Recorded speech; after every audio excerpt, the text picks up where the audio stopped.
이 문제의 핵심은 윤석열 정부의 낙하산 알박기입니다. 민주당은 공공기관의 무능과 부패를 반드시 뿌리 뽑겠습니다.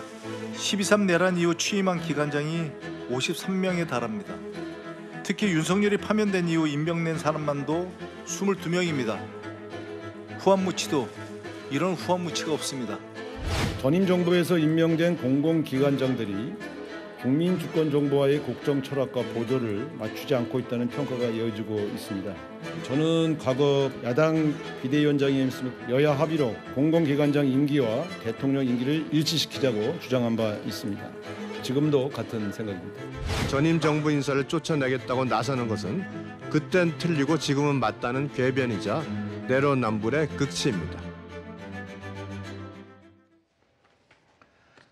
더불어민주당이 대통령과 공공기관장 간의 임기를 일치시키는 내용의 법안을 준비하고 있습니다.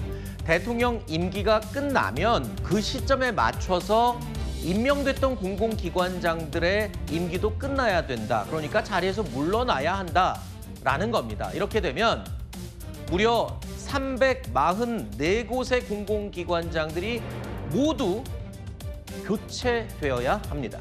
자, 사실 대통령 임기와 공공기관장 임기를 맞춰서 일치시켜야 한다는 내용은 새 정부가 출범할 때마다 여야, 진보, 보수 할 건 없이 계속 나왔던 얘기죠.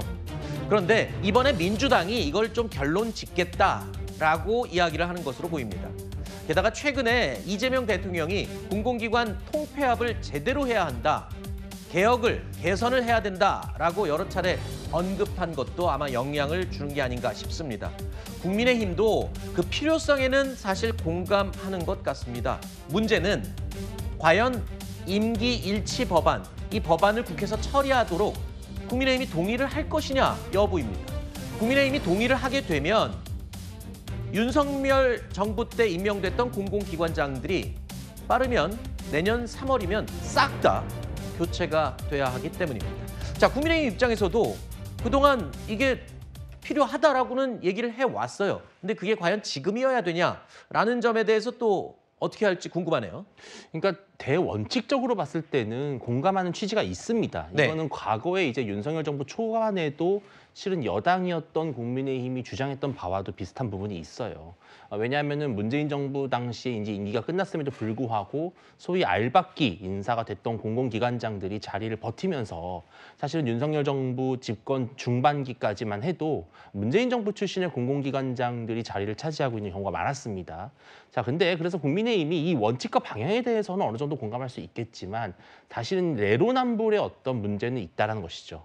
왜 자신들이 야당일 때는 지키지 않았던 것을 여당이 되고 나서 법을 바꿔서 바꾸느냐, 이러한 것들의 부분에 있어서는 국민들도 좀 아셔야 된다라는 취지이고, 또 모든 공공기관장들을 다 이렇게 해야 되느냐, 이것도 문제가 될 수 있습니다. 네. 정말 대통령의 국정 철학과 기조에 맞춰야 되는 그러한 공공기관 같은 경우는 뭐 이해할 수 있지만, 뭐 에너지라든지 과학기술이라든지 교육이라든지 어떻게 보면 정권에 관계없이 지속적으로 가야 되는 공공기관 같은 경우는 오히려 이러한 임기를 맞추는 법이 부작용이 생길 수 있거든요. 네. 그래서 아마 좀 대안을 내고 수정 보완하자, 이렇게 여당을 좀 설득하지 않을까 예상도 됩니다. 네, 한꺼번에 모든 기관장이 아니라 일부만 임기를 맞추는 그런 보완책도 있을 수 있다, 이런 설명인 것 같은데, 자, 이렇게 민주당이 본격 법안 준비에 나선 이유가 혹시 최근에 논란이 됐던 김영석 독립기념관장의 발언,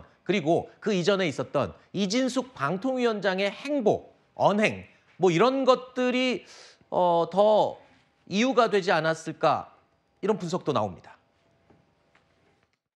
우리나라의 광복을 세계사적인 관점에서 보면 제2차 세계대전에서 연합국의 승리를 얻은 선물입니다.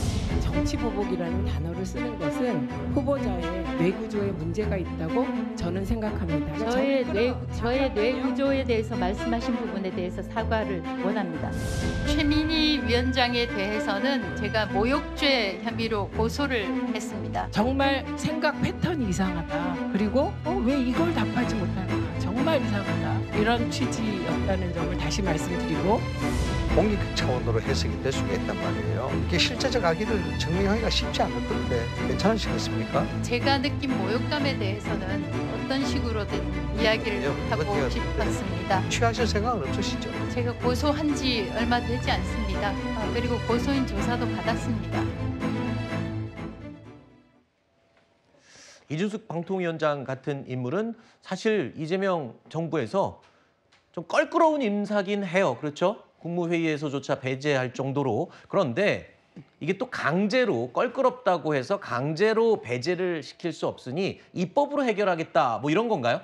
뭐 그런 부분도 일부 뭐 그렇게 보실 수도 있는데 지금 이런 겁니다. 공공기관 운영에 관련된 법률에서 규정하고 있는 데에는 방통위는 들어있지 않습니다. 네. 여기는 정부기관이기 때문에 그렇습니다. 그렇지만 이 정부기관에서 최고의 수장이 대통령 아닙니까? 그럼 대통령의 어떤 국정 철학에 동의하지 못하는 사람들이 함께 정부를 구성하고 그 정부를 운영해 나간다라는 것은 상당한 모순을 갖고 있는 것이기 때문에 이런 측면들에 있어서 이걸 갖다가 무슨 뭐 임기를 보장해야 된다 아니면 임기 중간에 사퇴하는 것을 정치 보복이다 이런 식으로 규정하는 것이 바람직하지 않은 측면들이 그동안 늘 제기되어 왔었습니다. 네. 그것은 여야의 문제가 아니었기 때문에 이 부분에 대해서 충분하게 이해가 될 수 있는 것이고요. 지금 방통위법을 뭐 바꿔서 이준숙 그 방통위원장을 쫓아내려고 하는 이런 것이 아니라 현재의 방송법이라든지 이런 부분들에 맞게 해 나가려고 하는 것이고요. 그동안 이준숙 위원장이 방통위원장으로 있는 동안 해왔던 어떤 그 여러 가지 결정들이 법원에서 계속해서 부정당하는 그런 결과를 가지고 왔어요. 그렇기 때문에 본인의 어떤 업무에 대해서도 상당한 평가를 이미 네. 객관적 평가를 받았다라는 측면에서 알겠습니다. 이미 임기에 대해서는 본인이 스스로 결단할 때가 되었다라는 측면을 말씀드리고 있는 겁니다. 알겠습니다. 일단 정부와 여당에서는 대통령 임기와 공공기관장 임기를 일치시키는 필요성에 대해서 주장하고 있고 국민의힘도 일부는 또 공감한다고 얘기를 드렸습니다.